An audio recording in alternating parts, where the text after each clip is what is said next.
जोहार नमस्कार मैं অসমবাসী तथा भारतर बृहत्तर आदिवासी समाजक এইটো এটা বাৰ্তা দিব বিচাৰিছোঁ যে যোৱাকালি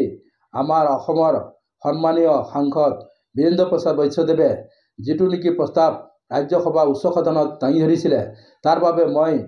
বীৰেন্দ্ৰ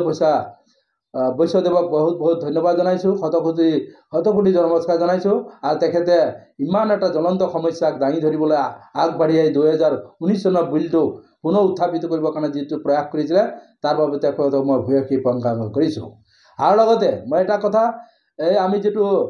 বিলটো উত্থাপন কৰোঁতে যেটো পৰিৱেশ দেখিলোঁ সেই পৰিৱেশত কিন্তু আমি যিসকল সন্মানীয় সাংসদসকল ইমান পবিত্ৰ এটা অনুষ্ঠানত উপস্থিত থাকি বা তেওঁলোকে এই ৰাইজৰ যিবিলাক সমস্যা আছে সমস্যাবিলাক সমাধান কৰিবৰ কাৰণে চেষ্টা কৰিব লাগিছিলে কিন্তু তেওঁলোকে ভাৰতৰ এক পূৰ্বাঞ্চল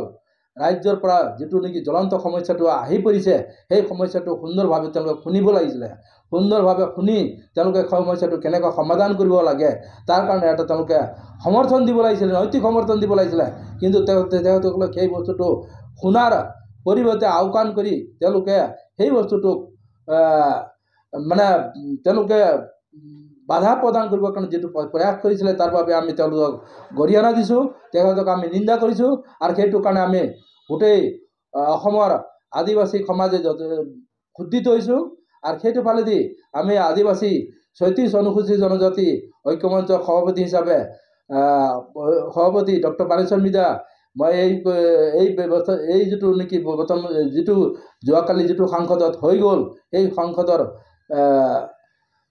ব্যৱস্থাটোক বা যেটো নেকি আমাৰ উচ্চ সদনত যেটো নেকি